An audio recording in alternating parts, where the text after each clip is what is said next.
आज के इस दिलचस्प विश्लेषण में हम बात करेंगे अजवाइन की खेती की। एक छोटे से बीज से शुरू होकर एक बड़े और शानदार मुनाफे तक का ये सफर सच में कमाल का है। इसके पीछे का वनस्पति विज्ञान क्या है और इसका व्यावसायिक पक्ष कितना मजबूत है, चलिए बिना किसी देरी के सीधे इसी पर चर्चा शुरू करते हैं। शुरुआत एक बेहद हैरान करने वाले आंकड़े से करते हैं। 83.33%।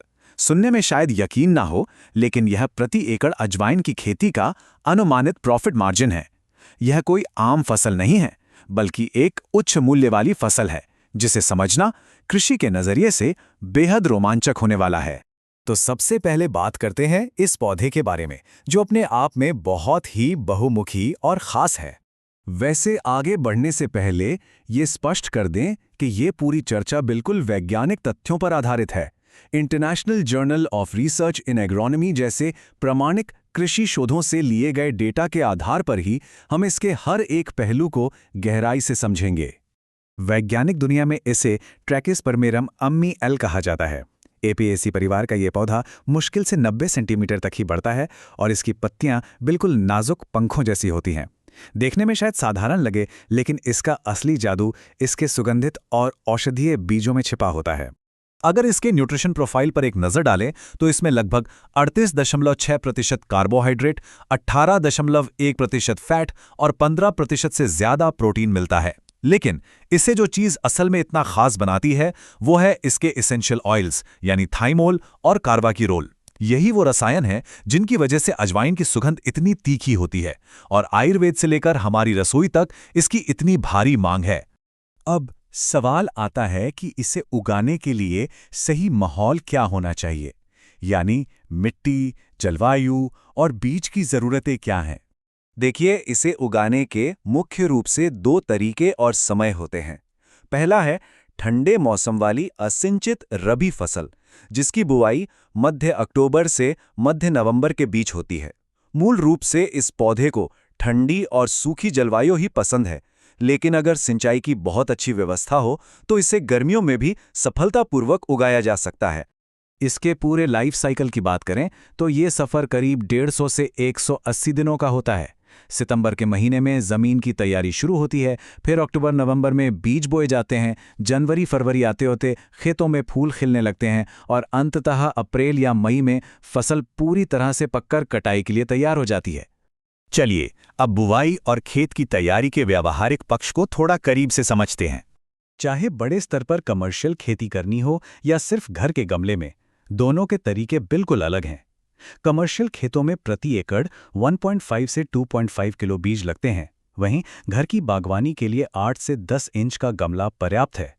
इसमें मिट्टी, जैविक खाद और रेत का 2:1 अनुपात सबसे बेहतरीन परिणाम देता है। लेकिन एक बात ध्यान रखने वाली है, अच्छे मुनाफे का असली राज सही किस्म के चुनाव में छिपा है। लाभ सिलेक्शन, गुजरात अजवाइन 1 और AA1 जैसी उन्नत किस्में आज बाजार में आसानी से उपलब्ध हैं।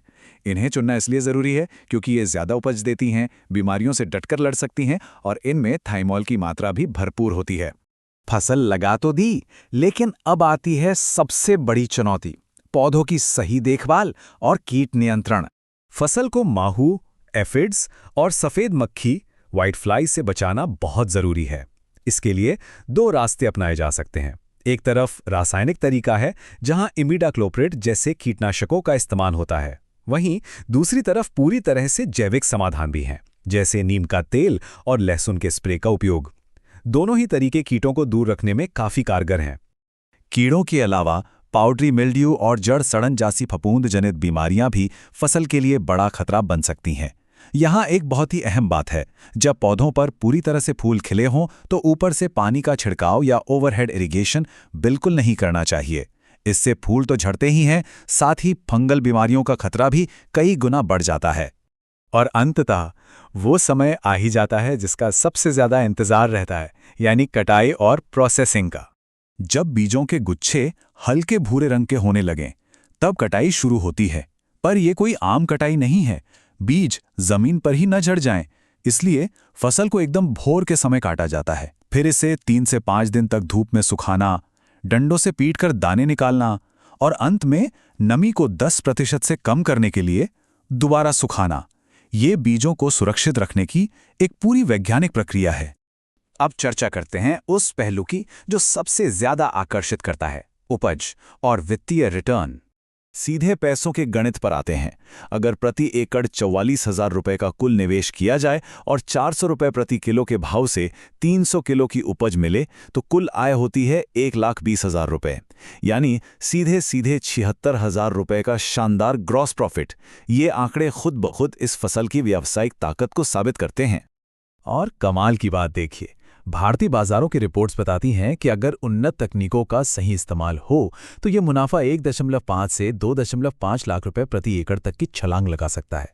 प्रति किलो के हिसाब से देखें तो ये करीब 253 रुपए का शुद्ध लाभ है। यकीनन ये कृषि की दुनिया में एक बेहतरीन सौदा है। इस पूरी चर्चा के बाद एक बहुत ही दिलचस्प और विचारोत्तेजक सवाल जहन में आता है।